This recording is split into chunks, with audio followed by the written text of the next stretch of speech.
Welcome to Chapter 3 of our book club, The Goods Market and the Goods Market Equilibrium. So, in the short run, the demand typically determines the output.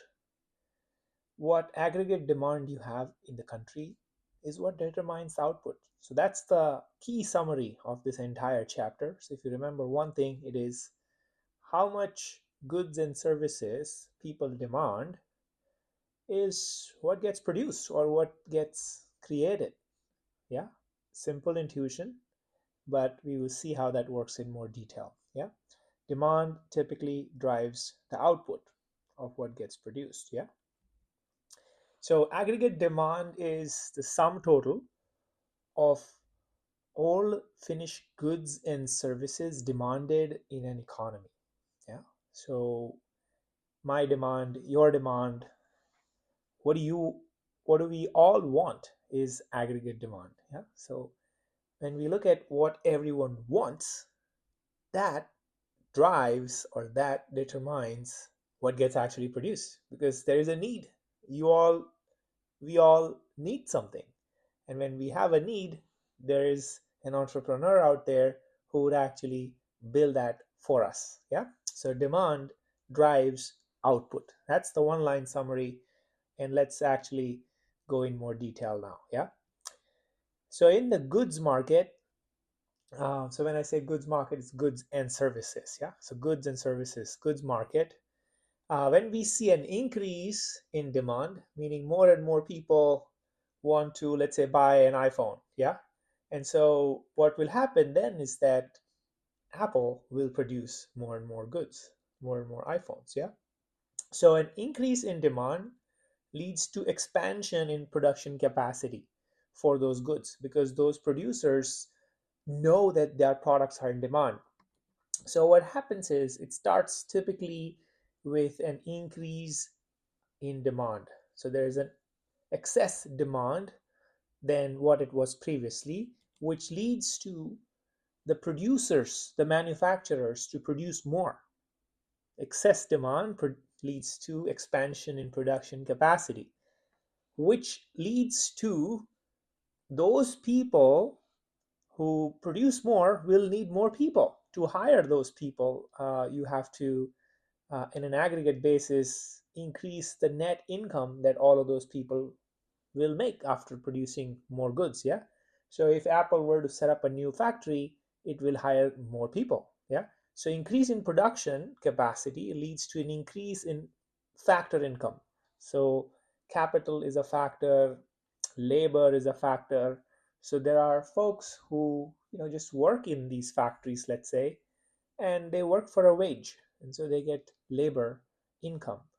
There are people or owners who have actually put up investment into the machinery, the land, so they are owners as well. So they are a factor of, um, they'll be one factor of the income: wages for the laborers and investment returns for the capital owners. So all of those people who put up the land, put up the investments for those machines, and those laborers will have an increase in income. Yeah, you expand capacity, hire people, all of those people eventually will make more money. Yeah, when they make a lot more money, what are they going to do with that excess money? Well, that money, with that new person who just got hired, they'll go and spend. So they will have an increase in demand. So when you have more and more people making money, they will eventually ask for more and more goods for the money that they made. Yeah, so that leads to an increase in demand. Yeah, so this becomes a positive spiral. Yeah, you start to see that demand increases, leads to an increase in capacity, leads to an increase in income by those people who work at those expanded capacity areas. They will then have more demand, and that will again start this positive loop. Yeah, so we see how demand increases overall production, which in turn increases overall income, and that again leads to an increase in demand. Yeah. So the opposite is also true. If people start to save more money, uh, they will not spend as much as they would have spent. That could lead to a decrease in production capacity because those goods are not needed. That could lead to decrease in income, decrease in demand, and so on and so on. So a negative loop also is the same setup. Yeah. So we understand how this structure is. Now let's look at United States 2024 number on how much it produced. Yeah. So GDP, if you remember from our previous chapters, gross domestic product, is the sum total of these components: consumption, investments, government spending, exports minus imports. Yeah. So C plus I plus G plus X, which is export, minus IM, imports. We also call GDP with Y. And so it's good to get a sense of like, okay, what does United States have as parts of what it's producing? And so remember, this is all connected to what is being produced. Yeah, is depending on what is the demand. So this is connected to this part. So now you know, okay, in 2024, more than 50% was coming from consumption. Yeah, and so what is consumption?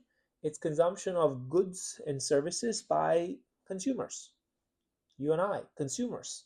It drives the United States economy more than 50%, which is huge. Yeah. So the demand for where it's coming for United States is consumption is the big part. Investments and fixed investments are, that's the sum total of non-residential investments, which is factories, machines, and residential investments. So investments, the orange is about 18%. Yeah, so that is what's driving demand, but about 18%. Government spending, how much is the government actually spending on in an aggregate basis from federal, state, and local governments? It's about 17% or so. Yeah. So remember, $30 trillion, roughly 19 trillion comes from consumption, investments 5 trillion, government spending 5 trillion. Similarly, exports, we export 3 trillion, but we import 4. So this is net negative. That's why this pie chart is not fully connected, because the sum total of this area will not be 100. It will be, you'd have to subtract out the excess. Yeah. So you roughly get this part. In a sense, if we understand what's happening to the United States, it's quite helpful for us to find out, okay, where is the demand coming from? Yeah. Exports is purchase of U.S. made goods and services by foreigners, and imports is purchase of foreign goods and services by United States consumers. Yeah. We say we have a surplus when exports greater than import, and we say we have a trade deficit when exports is less than imports. Yeah, and net export, or NX or NE, would be exports minus imports, or it's also called as trade balance. So it's quite important to start remembering these terms. Okay, GDP, I get that, but when we see Y, it's also GDP. Production, GDP. Export X, import IM. It's different than I, investments. What is I? What is G? What is I? C, and so on and so forth. But now we understand at least briefly where are the sources of demand, because this is important for us to understand, because without which we don't know, okay, what is the proportion, what really is the heart that drives this country. And every country will have a different proportion. We'll see at the very end of the slide deck as to how this changes. But knowing what is that rough proportion helps us contextualize where is the demand coming. Yeah. So as we saw, consumption is the biggest part. So now let's look at how do people consume? Like, where is this 67, 68% demand coming from? So take a pause and think. If your income increases as a consumer, yeah, now we're going to go into the detail of understanding how consumers behave, primarily to understand how that behavior translates into demand for those goods. Yeah. So if you and I were to get higher income, yeah, um, how much of it would we spend or consume? Yeah. If we got higher income, and in this case, it's a specific type of income, disposable income. This is income after you've paid your taxes, meaning this is something you can dispose at, it is at your disposal. And consumption is like how much would you consume, and how, what kind of a graph would that be? Would it be 45-degree line, slightly less than 45, or think about this. If your income increases, how would it increase or decrease your consumption? Yeah. And also think about, let's say next year you did make money, like you made zero money. What would happen? Would your consumption go down to zero? Or would it go down to something positive? Do you still have to pay for your rent or pay for food even when you made no money? So that's an important understanding as to how disposable income and consumption are connected. Yeah. In a sense, consumption is a linear function of disposable income. If we make more money, there's a higher chance we'll spend more money, right? But the slope is not 45-degree, meaning we don't spend um, proportionally to our income. The way we spend it, we know that there's a positive relationship towards disposable income, meaning as disposable income goes up, consumption goes up. But we also do a little bit of saving, right? And so even if it's small, that would mean that this is not directly, a 45-degree line, but there's a positive relationship with disposable income for consumption. So that makes sense. So it wouldn't be, line with a slope 1, right, which is a 45-degree line here. It would be slightly like this. Yeah. So you would consume some amount even when you have no income, because you have to um, spend money on necessities like food, shelter, healthcare. Yeah. So we call it the autonomous consumption. Yeah. So that is the C0 intercept. And then the slope of this line is C1. Yeah. Which is your marginal propensity to consume. Think about this as, if for you it could be a higher slope because maybe you consume, the propensity to consume more is higher for you. So then you would have a higher slope. So the slope is basically as your income goes up, how quickly is your consumption going up. So that is C1. Yeah. So then if we know that consumption is a function of disposable income, we can now break it down into autonomous consumption plus a factor of whatever you have at your disposal you would consume depending on your propensity to consume. Yeah, this could be between 0 and 1. If it's 1, meaning you would spend 100% of your disposable income, but if it's not, then you would spend less. Yeah. So we understand now what autonomous consumption is. We understand marginal propensity to consume. And remember, you can also be spending, the autonomous consumption can also be coming, let's say you're unemployed, you have government transfers, then that could also support some of your autonomous consumption. And if you had savings from the past year, you could use that to spend this year and so on. Yeah. Or you could use a credit card and borrow and spend and then have an interest that you have to pay into the future. Yeah. So autonomous consumption can be supported by various ways, and why it's still positive for many people. Yeah. So marginal propensity to consume, we covered that, and it's multiplied by what you have at your disposal. Yeah. And what you have at your disposal is how much money you make minus taxes. Yeah. So that is, you paid your taxes is post tax. Yeah. um, and so if we substitute this now, we would get C is equal to C0 plus C1. Substitute yd here, so we get C equals C0 plus C1 y minus t. So that is an equation for consumption. So this function, consumption function, tells us how consumers would consume. Remember the 70% that the United States economy it's driven by this autonomous consumption, propensity to consume, taxes, and the income. Yeah, so this is a very good way for us to understand how what is the behavior of consumers, how would they have demand for those goods and services that they're going to be spending on. Yeah, let's now move to finding out from the other angle. So we looked at the demand. As I said, what is demanded, excess demand leads to excess production, right? Expansion in capacity. So now let's find out demand and production. And if you were to say that demand was Z, everything that the consumers were demanding on an aggregate basis is Z, and then we know GDP, what's produced, is Y, where demand meets production is the equilibrium. So now let's establish where equilibrium would be. Yeah. So remember, we calculated three ways in which we can calculate GDP: the income approach, the expenditure approach, and the production approach.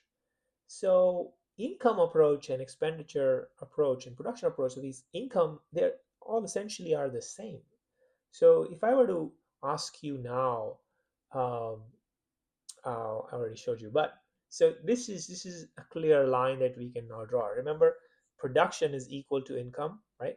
So when we say income approach is same as production approach, same as expenditure approach, meaning income goes up, so the production would go up in a straight 45-degree line because they're essentially equal. As income goes up, production goes up. Yeah. So the slope of the line would be 1.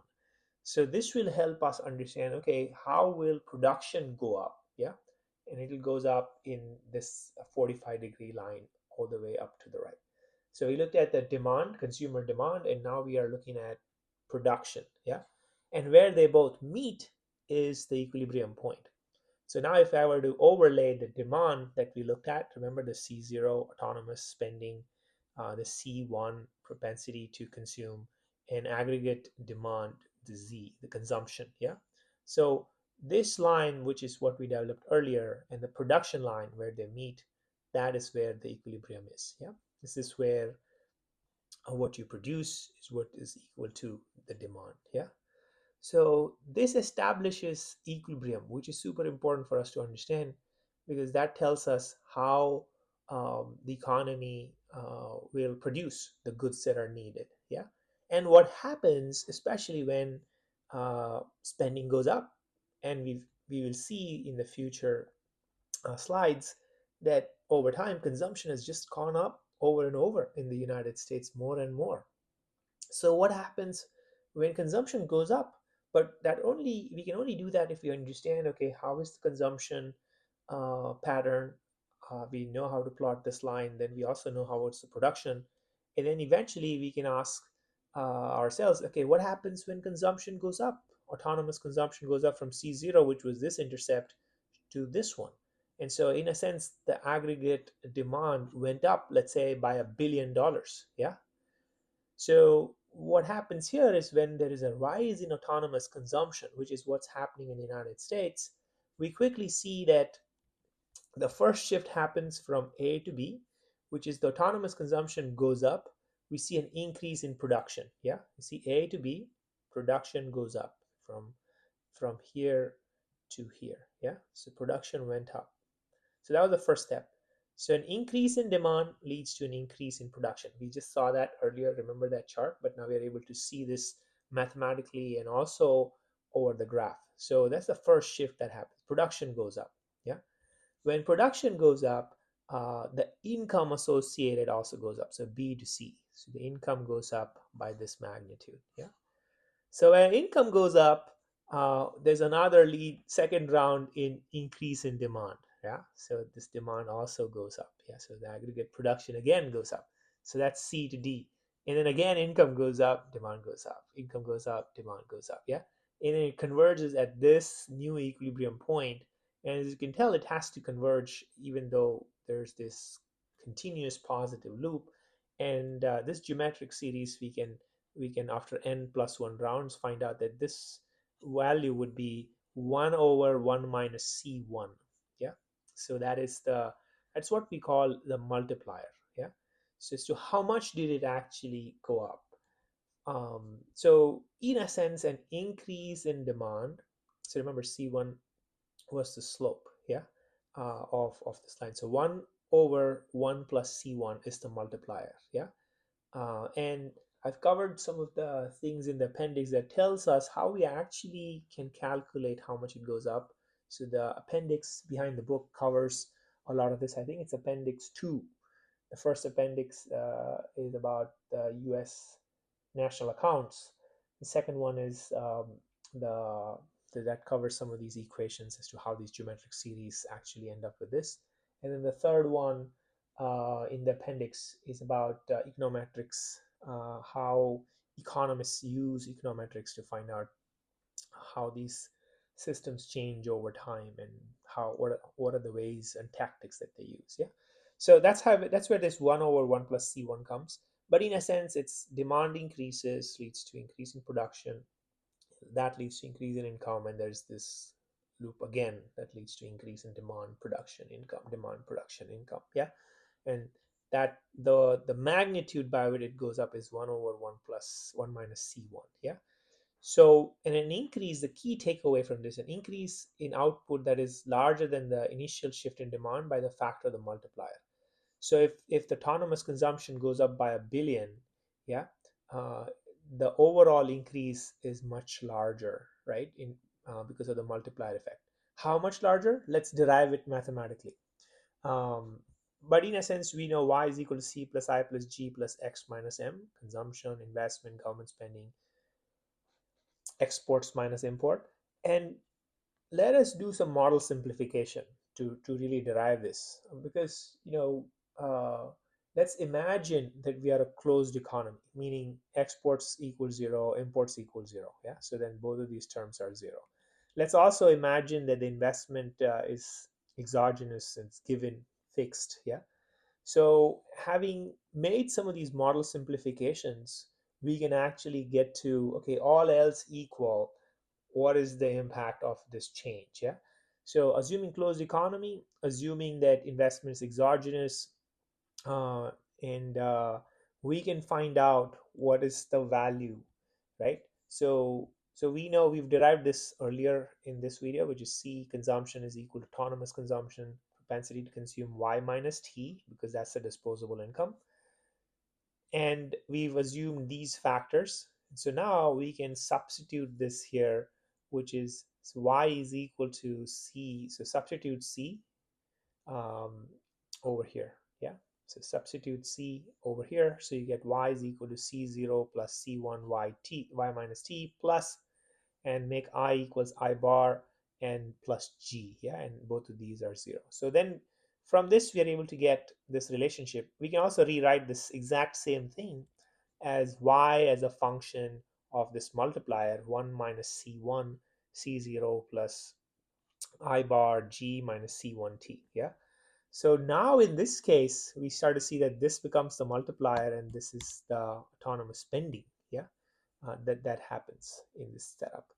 So we are able to derive this, and we want to really understand, like, okay, let's say the slope of the line is zero point 0.6, yeah, propensity to consume. Then the multiplier is 1 over 1 minus zero point 0.6, yeah. So 2.5 is the multiplier. Meaning if the autonomous consumption went up by a billion, the output would go up 1 times 2.5. So 2.5 billion. So that's where we are able to derive the multiplier, yeah. Understanding what the multiplier is, how change in autonomous consumption, sorry, increases overall output, which is much larger than the increase in autonomous consumption. Yeah. So this is a super important fact. Understanding how when people start to consume more, that the output just doesn't go by the same factor. The output increases by the multiplier, and which in this case is 1 over 1 minus C1.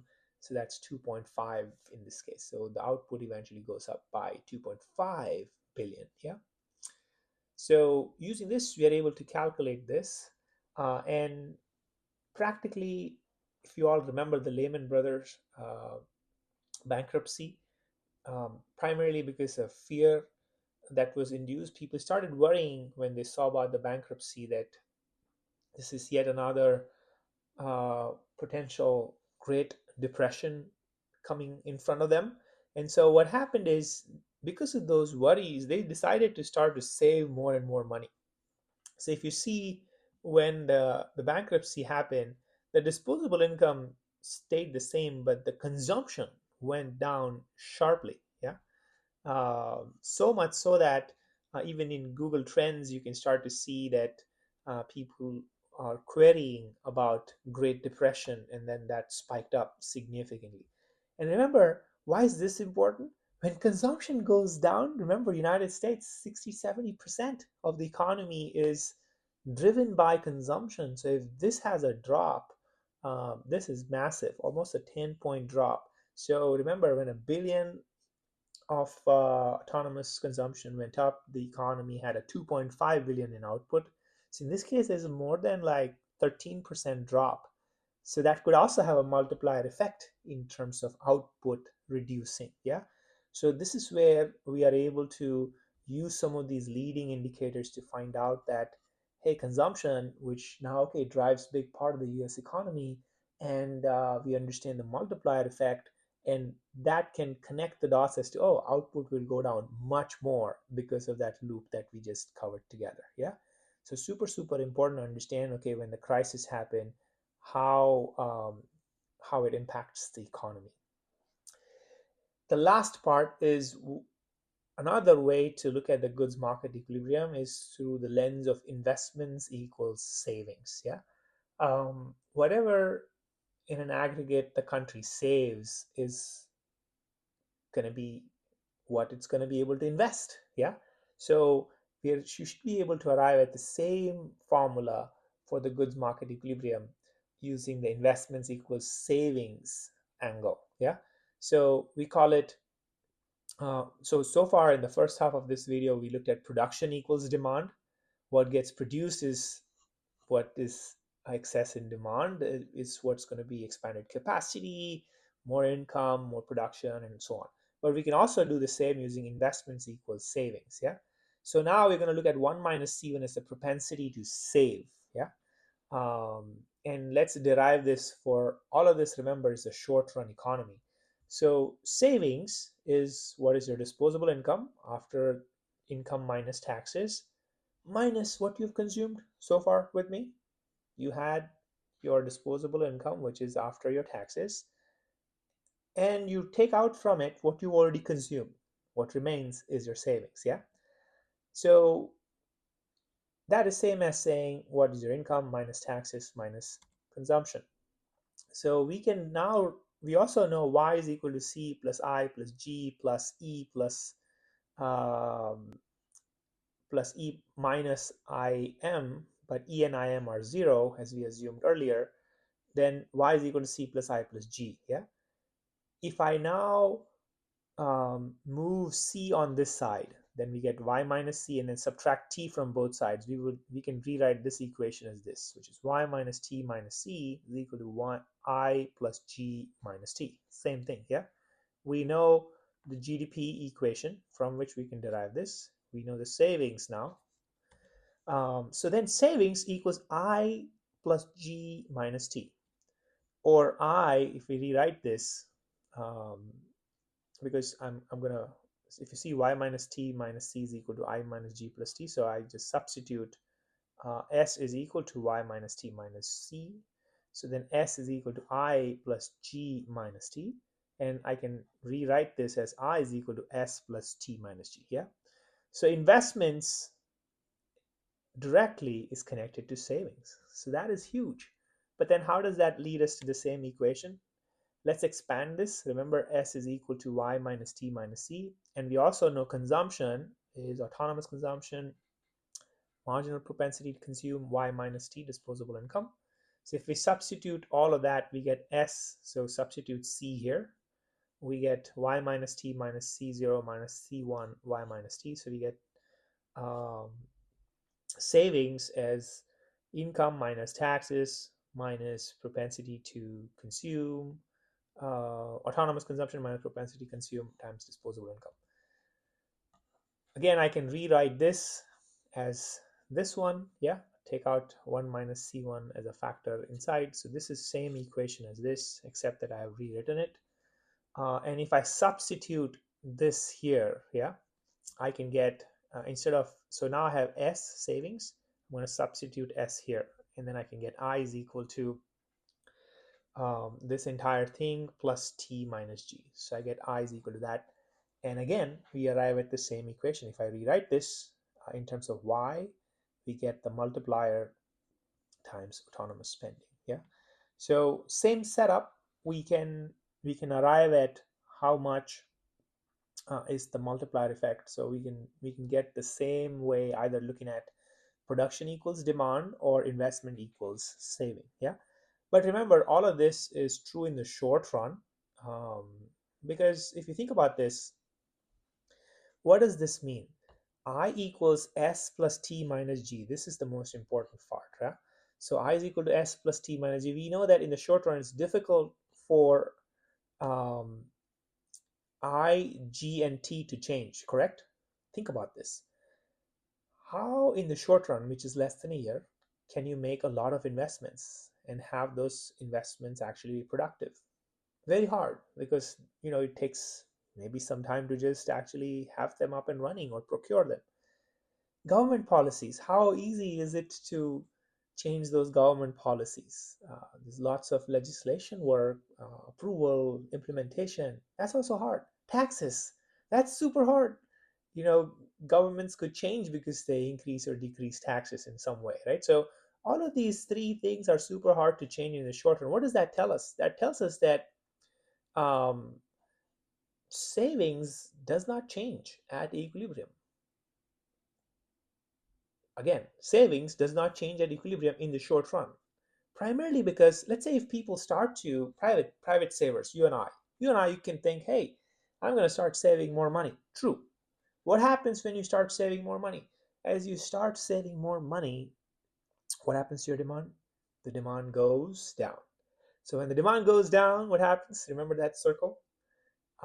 Capacity expansion stops, and then they'll actually sell off all of that expanded capacity. So income eventually goes down, and so your income will keep going down until your net new savings that you thought you're going to save higher eventually becomes unchanged because your income went down. So even if you save higher percentage, but your income went down on an aggregate basis, so savings remain unchanged. So in the short run, savings doesn't change because these three factors are hard to change in the short run. Yeah. So in the short run, increasing savings reduces output, which reduces income, thereby keeping the original savings unchanged. So even if you wanted to increase savings at that rate of income, the income would go down. So it's actually really bad for the economy if people start to save more in the short run. Yeah, and we will see how this changes when you think about medium term, long term. So we've learned a lot of simplification here. We've assumed closed economy. We've assumed exogenous variables with investments. Investments also change, right? Government can also decide to, do major transfers as it did during COVID. So there's a huge things that does change actually in the short run when those extreme measures are done. But remember, we are thinking short run, and we're thinking of some of these simplifying assumptions to really understand the high level concepts, because once we do that, then we can keep making our model more and more complex slowly. Yeah, so keep that lens in mind. And as I was sharing earlier, as promised, is look at the trend of demand for consumption, blue line in the United States. This is just going up and up and up, much faster, much higher, and the proportion is much larger. We saw this in the pie chart in the table earlier as well, compared to investments in government. As a proportion, it's a much larger share and keeps growing higher and higher. There are various reasons for this. Um, the economy of the United States has also shifted away from manufacturing into service oriented, which are grows at a higher rate than the manufacturing economy. And what that means is that more and more consumption happens and so the share of consumption is largely higher. The income's also gone up quite a bit. It's easy credit for a long period in the United States, and also a culture of low savings that make people in America spend more and more money. Yeah, and if your houses and the stock market keeps going up, the wealth effect kicks in, where people feel much more wealthier, and then they spend more money. Yeah, so those are some of the factors. And if the population ages, then they'll spend more money on consumption, healthcare, housing, rather than saving. Yeah, and so you would see that that proportion keeps going up. In the Also structurally, what type of economy the country is has differences. So if you look at China now, it has a different share. Look at the consumption. It's, United States was 68, China is 40, right? Look at India, 60, yeah. And look at like how much they're spending in investment, 44%, way higher than United States, yeah. And net they are exporting, versus India is net importing, same as United States.